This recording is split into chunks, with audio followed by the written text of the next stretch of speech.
everybody, and welcome to the Identity Junkie. I'm your host, Sahar, and today we'll be discussing third culture kids. Third culture kids are people who have spent their developing years in a culture that is different from their parents' culture and the culture of the country they were born in.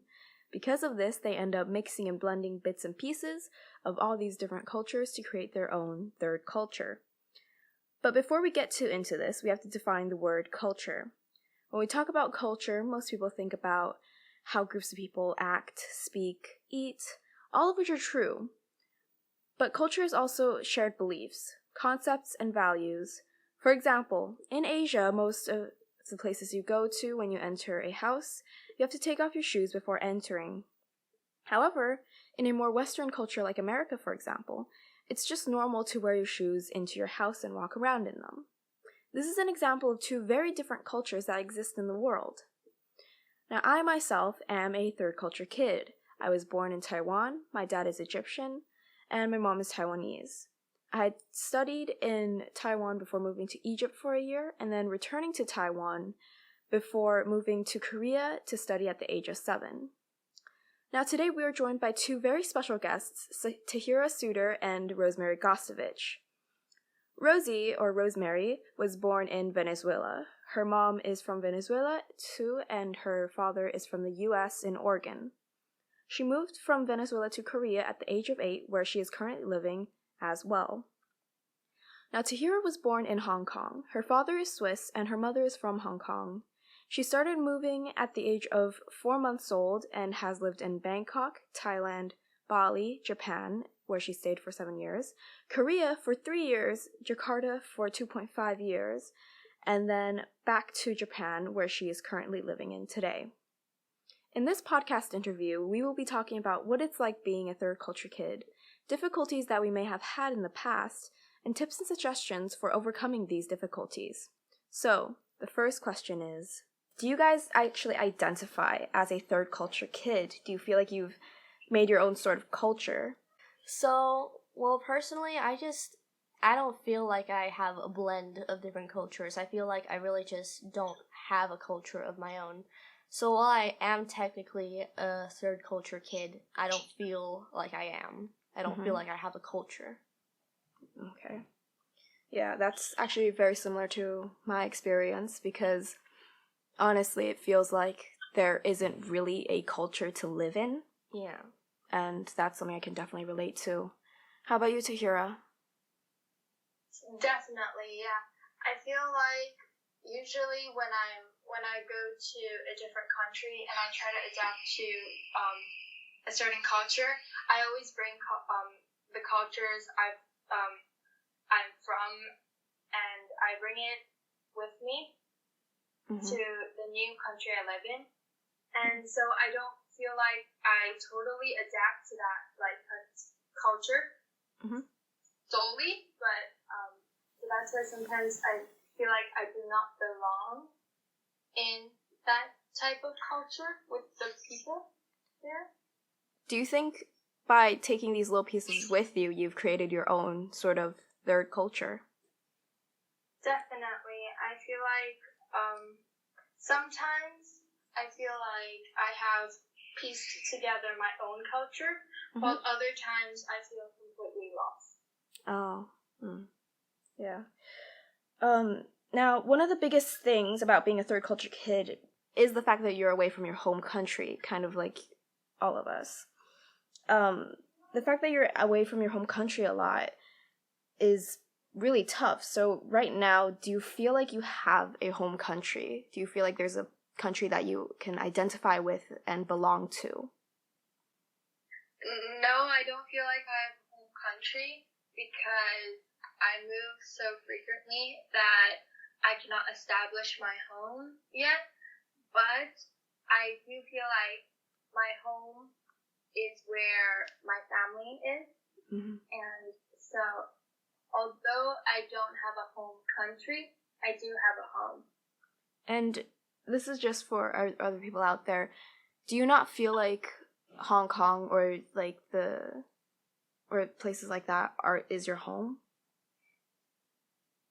Because I don't go there so frequently anymore, and because of the rapid changes that are happening today, it doesn't feel like what it used to be, and I don't feel the connection with the country anymore. Yeah. Or with the city. So that's why I believe that I do not have a home country. Okay. What about you, Rosie? So yeah, I'm the same as Tahira. I don't feel like I really have a home. Well, I do identify with the place I was born in, Venezuela. I do identify with the place, but I don't feel I belong there. And I don't feel like the place I once knew is even the same anymore, like Tahira said. Because, like, you know, obviously a lot of changes have occurred while I left. And not only that, I don't speak the language anymore. I lost my ability to speak Spanish over the years, so I feel like I lost my home. But at the same time, when I think about where I'm from, the first thing that comes to my head is Venezuela. Yeah, it's very similar for me too. I never really grew up in Egypt, so I never could establish that bond that you have with your home that I feel like should be there. And in Taiwan, when I was born, I feel like that's a different person who grew up there compared to where I am now. So I don't really feel like I have a home country, but if I were to say, where do I feel stronger with, like which country do I feel like I have the strongest connection with, I would say Taiwan. But since you guys don't really connect with a specific home country, is there anything you wish that you could have had, or anything you feel like is missing because you don't have that home country? Well, Rose, you do answer it? Yeah, sure. So, yeah, I feel like I lost connections with my family. And I guess, like, I don't know, just the culture in general, like, let's say jokes or stuff, or sort of lingo that, you know, like, you know, it's almost like I'm left out of some sort of group. Yeah. In a way. And I'm not a part of that. Even though I want to be, I want to know, like, what's going on, but I don't, you know? So if I was a part of that, I would like it, you know? Yeah. Just to know what it feels like to be, like, everyone who's grown up there. Yeah, I definitely agree, because I always wish sometimes that my family didn't have to move around so much, and that I can just establish a place where I can have friends for a long period of time, know the language proficiently. Because I moved so much, the one problem that I always am always really sad about is that I can't learn the language there, and even my two nationalities, I don't have proficiency in both of the language, my mother tongue and my father tongue, which makes me very sad about it. That's one of the things that I think is lacking from being a third culture kid. Yeah, because I think that another thing is that you kind of feel like you're a disappointment. You know, I feel like I failed, you know, at life basically because I can't speak Spanish. Like, even though I could understand it, I feel like, wow, why don't you speak the language? Yeah, sometimes I think about what it would have been like if I just grew up in Taiwan or in Egypt. Then I would be able to speak this language perfectly. I'd be able to write, read, and I feel like I would be more proud of myself. And then you'd have a bigger understanding as well, because, like, through different languages, you, like, have different perspectives as well. Yeah. And, like, you learn different things, but I don't have that. Yeah, because it's just, if you don't know your language, I know my parents, they really try to teach me. I went to private tutors for Arabic. Oh, really? But every single time I failed to learn, and my dad kind of gave up at some point. I'm currently in Spanish class, and I am not getting any better. Yeah, same. I'm currently in German class, and even though it's not Swiss German, I'm still like completely behind the rest of my, for example, friends that also do German. So even though I'm from there, it still gives me a huge disadvantage because I don't know the language, so I can't speak with them. Mm-hmm. You know? That's another thing, because especially if you go visit it there, like your home countries, because your parents live there. They have family members there. You go try to talk to them, and it's just like, I don't speak your language. Am I really part of your family? Yeah, and so it feels like you don't have a family, even though you like love them. Yeah. But like, you're separated. Yeah, you feel very isolated sometimes. Yeah, I feel like that's probably the hardest thing for me about being a third culture kid. I don't know about you guys. What do you think, Rosie? Yeah, like that. Definitely, the hardest part is being separated from your family and your language. Mm-hmm. Yeah. What about you, Tahira? Yeah, I agree. I totally agree. 100%. So, do you guys think you guys have been able to overcome it in your past experience, or are you still working on trying to find a way to connect with your family? Yeah. Well, personally, I'm still trying to find a way to overcome it, because it's still something that makes me uncomfortable to think about. Mm-hmm. And, like, I don't want to face it most of the time. Sometimes I just like to pretend, like, the things in the past, who I was, it just wasn't real, It's just gonna take time. And you just, like, understand yourself. Because you don't need a culture, really. You don't need, like, to know a certain language. You could just be happy with who you are. Mm-hmm. And it's okay. Yeah, I mean, sometimes you feel like you need a culture because that's what society wants you to think. Mm-hmm. But because everyone else has a culture, why don't you have one, right? So that's what's always like something that makes you want to, that drives you to find your own identity and culture. Yeah. Even though you don't need it, you still want it. Yeah. For me, connecting with my family, I feel like in Egypt, how I do it, because I don't speak Arabic, I just try to spend time with them. You don't have to talk to understand. I feel like that's something that some people may miss out on, is just the feeling of being next to each other, maybe watching TV, or just being next to that person might just be what you need to feel a little more connected. Yeah. Because that's what I do with my grandma. She does not speak any English, but I still do try to spend time with her, and I think that's something that people can try to do. That's how I've been dealing with this. But yeah, it's a really hard thing. Everyone has their own way. Yeah. This is kind of going back to the question of, do you feel like you have a home country? But more of, if you feel like you're everywhere and nowhere. This is a little more specific, because it's like, do you feel kind of lost in a way sometimes? Yeah. In the way that you're living because of the way you've been raised? Yeah, because, like, what I think is that right now I'm at Chadwick, and even though I'm in Korea and stuff, I feel like I'm trapped in a bubble, Chadwick bubble, because I don't know Korean. All I do is just speak English, and I'm not connected to everyone else. So while I am, like, in a different place in the world, like, it feels like I'm disconnected from the world still. Yeah.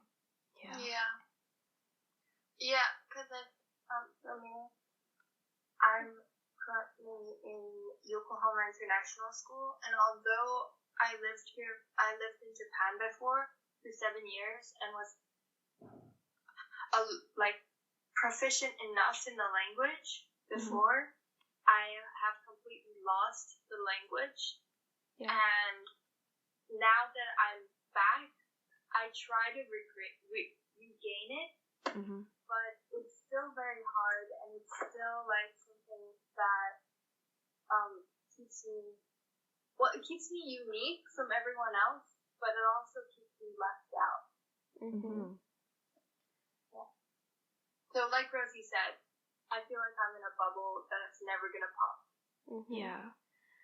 Honestly, I feel like that's a big thing about being in an international school as well, is that there's always this bubble of, this is a really Western place, but you're in an area that's really more Asian-centric, which is very different from a sort of the Western culture that you're being taught in. Yeah. And that itself is a bubble of its own. So I think you worded it very good. How do you sort out who you are or where you belong when you feel like this bubble is closing in, or if you feel like you're really lost? Well, honestly, I just break down. Because, I just break down and then I get back up and go on with my day. Yeah. I always think of the positives. Like, the positives and how fortunate I am that I get to be in this situation. Yeah. Because living in Indonesia before, I saw so many things that you would never want to see and you would never want to witness, because you're in this bubble. Even in Indonesia, I was in this bubble of wealth and fortune,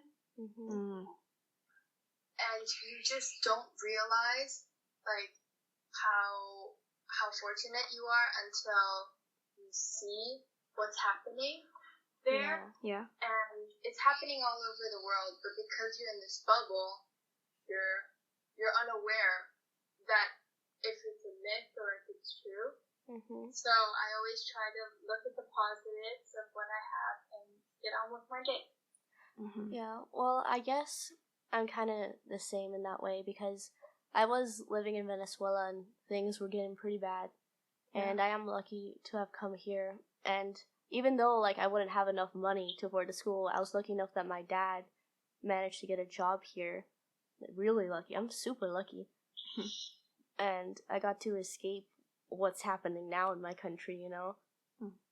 But at the same time, I just wish that, like, the rest of my family could come as well, because, I don't know, I feel like they could have done better with their time here, but I should also be happy that I am here. Yeah. That's definitely something that I think about a lot, because Taiwan's education hasn't been that good, and Egypt is even worse. And the fact that I could come to this, like, such an, like, well-built, economically stable place, and that my parents could have a job that fully works, I'm really grateful for. But at the same time, I always just wonder what would have happened if they just kept me in Taiwan, if they just didn't move me, if I were just there. I grew up and that would happen. But sometimes I feel like even if that did happen, I would still be in this situation, because then there'd be Egypt that I would have never been able to reach out to. Yeah. But I feel like that would have helped a little bit. And it's, to me, the way I just figure it out is I think about where I am now and where I'm going to be, and how I will be able to move on. I will get past this, and I'll find a place in the future where I can get a job, and I think about that, and that just keeps me going. Yeah, because we all have, like, a lot of opportunities being able to travel and go to international schools and stuff. Yeah. And, you know, I remember the first time I came to Korea and I was like, wow, this place is perfect. Yeah. Right? The buildings were, like, amazing. They're, like, the most craziest thing I've ever seen in my life. Yeah. And my house was like, what? What? That was, like, the craziest moment of my life. Yeah. So, if our listeners right now are getting to this point where they feel like they're lost too, there's this exercise I found from ibo.com, and it's something you can do if whenever you feel like you just start feeling a little lost, a little bit of everywhere and nowhere. It might sound a bit weird, but stick with me. We will create a poem together using the format I am from blank, where blank. I know it sounds a bit dull right now, but here's an example of how it would be if we do this right. The listeners, you guys can follow along if you want. Now, this is the example provided from IB, The Culture of Learning, Madrid, 2012, and it goes like this. I'm from Belgium, where the clouds are usually soaked in rain. I'm from Italy, where the clouds are always cleared by sunlight. I'm from Poland, where the sky is as dark as coal. I'm from Mozart, whose music charmed people's hearts and woke their souls. I'm from my dreams and nightmares, where my imagination takes over. I'm from Egypt, whose mysteries haunt people's minds. I'm from the ocean, where the waves calm my thoughts. I'm from the mountains, where the echo calls my name. Most of all, I'm from my family, where my heart truly belongs. A lot of different people who each wrote one line, and then they put it together in a sort of collage poem. Now, I want each of us to make one. Mm-hmm. The listener, you can also try and create one. It's better to pick something that you feel at home with. It doesn't have to be a specific country. It can be anything you want that makes you feel here. We will take all these, put them together, and it should be great. Mm-hmm. We'll give each other a moment, and then we'll come back to you with our poem.